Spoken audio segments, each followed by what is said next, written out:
Après avoir abordé ce premier volet sur la crise, nous abordons le second volet intitulé communication de crise. Dans ce deuxième volet, nous allons suivre le cheminement suivant: approche de définition, objectif, rôle et stratégie de communication de crise. La communication de crise, dans ce premier volet, il faut comprendre qu'il y a plusieurs définitions qui ont été proposées. Plusieurs définitions. Mais nous allons essayer de définir en tenant compte de différentes approches. Selon l'approche par rôle, la communication de crise permet à l'entreprise de résoudre une crise. Donc, en ce sens, la communication devient un moyen de gestion de la crise. L'approche par catégorie et par stratégie, la communication de crise est une relation de l'entreprise avec ses parties prenantes ou porteurs d'enjeux. Comme nous l'avons dit, la communication de crise, c'est la relation de l'entreprise avec son environnement. Donc, sa responsabilité sociétale est mise en jeu. Approche par défi.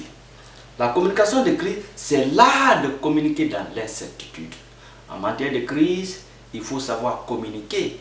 Et quand la crise survient, ce sont des éléments, ce sont des interventions que tout le monde fait. Mais il faut le faire en doutant. Il faut le faire dans... Il semblerait qu'il y ait quelque chose. Donc, là, l'intéressé saura que vous n'avez pas toutes les informations. C'est pourquoi on dit que la communication de crise, c'est l'art de communiquer dans l'incertitude. Enfin, selon l'approche par catégorie, la communication de crise est une branche de la communication d'entreprise. Donc, à ce niveau, il faut savoir que la communication de crise n'est pas une branche autonome, car elle est transversale. La crise peut intéresser la communication interne, la communication média, la communication financière, la communication environnementale, la communication juridique. Donc, vous voyez, un peu partout, on peut parler de communication de crise. En revenant au deuxième point, les objectifs. La communication de crise a multiples objectifs. Mais parmi ces objectifs, nous avons avertir la population concernée par la situation, informer les victimes et leurs familles, informer la population concernée par les mesures de protection à prendre, informer la population des mesures qui sont prises par les autorités, comme hier à la télé, par le Premier ministre, informer le public par les médias, permettre d'anticiper les crises, comme on le disait, même les éviter, permettre d'atténuer une situation de crise à travers une bonne communication que vous allez faire, éviter qu'une crise ne se transforme en catastrophe, comme ce qui se passe dans certains pays, proposer l'opportunité d'une sortie favorable à une crise. Ce sont là quelques objectifs de la communication de crise. Mais ce qu'il faut comprendre, l'objectif majeur de la communication de crise sera de préserver la crédibilité de l'entreprise ou de l'institution. En revenant au rôle de la communication de crise, il faut comprendre que la communication de crise a principalement trois rôles. Donc, le rôle d'anticipation, le rôle d'information et le rôle d'atténuation. Anticipation. La communication de crise offre des outils qui permettent aux organisations d'analyser et de gérer les risques attachés aux différentes parties prenantes identifiées. Donc, vous voyez, déjà, on l'avait annoncé dans les différentes définitions. La communication de crise nous permet d'anticiper. La communication de crise, dès que nous constatons qu'il y a des signes annonciateurs qu'une crise va se manifester, on peut déjà mettre en place une série de crises. Et toute organisation, quelle que soit en crise ou pas, doit essayer de mettre en place une série de crises. C'est ce qui pourrait nous permettre d'anticiper, d'éviter même des crises dans nos organisations. Le rôle d'information. Là, l'objectif nous a signalé.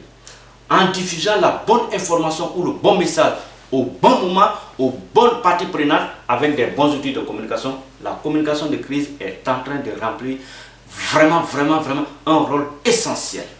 Vous voyez? Donc, vous avez vu, pendant Ebola, il y avait des informations qui passaient, mais finalement, on a su que il y avait une certaine mauvaise communication et cette mauvaise communication a fait que la crise avait fait assez de dégâts en Guinée. Et maintenant, vous voyez, même maintenant, la communication a été ignorée même au plus haut niveau de l'État dans la lutte contre cette pandémie. Donc, ce qui fait aujourd'hui qu'il y a même des organisations, dès que des associations se lèvent, on dit bon, on va les allouer des fonds pour faire des sensibilisations, tandis qu'il y a des préalables en matière de communication pour le changement de comportement, surtout en période de pandémie sanitaire. Ça, c'est le rôle d'information, le rôle d'atténuation. En satisfaisant les parties prenantes, leurs besoins en amont et au moment de la crise, la communication de crise essaie d'atténuer les effets négatifs de la crise. Vous voyez? Donc c'est comme en matière de revendications syndicales. Vous voyez? Nous sommes en crise, tout le monde est sur ses nerfs. Mais quand vous voyez l'opportunité que si vous faites ces gestes, ça peut atténuer la crise, il faut le faire. C'est comme ce qu'on disait précédemment.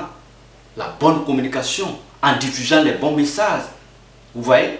Même le dialogue, à travers le discours, on peut atténuer une plaie. On peut atténuer des effets négatifs d'une crise. Donc ce sont ces aspects qu'il faut comprendre en matière de rôle d'une communication de crise. Mais en parlant de communication de crise, vous voyez, en matière de communication, on dit plan et stratégie de communication, stratégie de communication. Ici, ce sont des stratégies qu'il faut mettre en place en matière de communication de crise. Et là, il y a des auteurs, des éminents auteurs, des grands communicants qui sont intervenus. Quand je prends Didier Eldridge, quand je prends Thierry Libayer, qui sont intervenus dans ce domaine et d'autres. Ici, en matière de communication de crise, nous avons essentiellement 3 stratégies. La stratégie de reconnaissance, le projet latéral et la stratégie du refus. La reconnaissance, elle est soit totale ou partielle. Cette reconnaissance, qui est la première, a été proposée par Didier Eldridge. Ici, la reconnaissance, c'est reconnaître sa responsabilité entière dans l'apparition, dans la manifestation de cette crise. Mais cette reconnaissance peut s'expliquer à travers différents éléments. Soit il assise la responsabilité à des acteurs externes, dissocier les choses en délestant les responsabilités, exprimer son incompréhension si l'entreprise ne reconnaît pas réellement les raisons qui sont à l'origine de l'apparition de cette crise. Ce sont des éléments qui peuvent nous permettre encore de comprendre davantage la stratégie de reconnaissance. Mais quand il y a crise dans une entreprise, dans une institution, pour faire taire les médias, l'entreprise doit d'abord essayer de reconnaître la stratégie, reconnaître la crise et à l'interne essayer de proposer des solutions. Parce que si les médias arrivent à se saisir de la crise, ça, l'image de l'entreprise est déjà souillée, l'image de l'entreprise est déjà vraiment mise dans la boue. La stratégie du projet latéral. Cette stratégie a été développée par Thierry Libayer. Quand vous allez lire Communication de crise de 2001, vous allez trouver cette stratégie bien développée.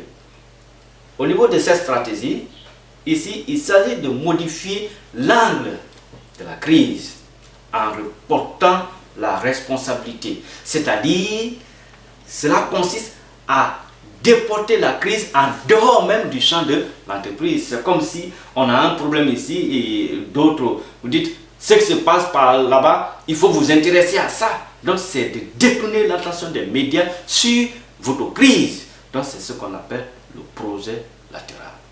La stratégie du refus. Dans certains documents, vous allez trouver le silence. Cette stratégie consiste à affirmer qu'il n'y a pas de crise. Ouais. Et là, cela a été développé par Didier. Mais pour que nous parlions de la stratégie du refus, il y a 4 possibilités que cet auteur nous offre. Garder le silence dès le début de la crise.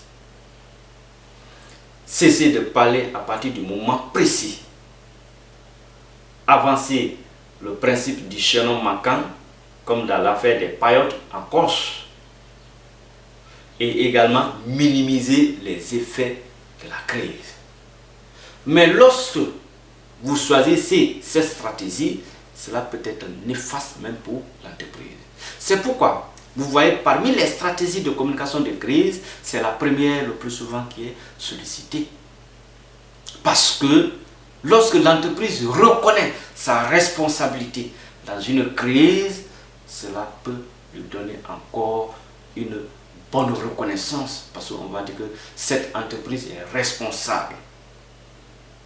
Mais lorsque vous dites que oui, il y a tel, intéressez-vous à d'autres, ou alors vous gardez le silence, cela peut encore suer davantage l'image de votre entreprise. Donc, ce sont quelques éléments de la communication de crise. Compte tenu du temps, on ne peut pas développer au-delà de ça. Donc, je vous conseillerais de lire également les lectures conseillées en cliquant sur le lien. Si vous avez toutefois des questions, posez-les en commentaire, nous allons vous satisfaire. Je vous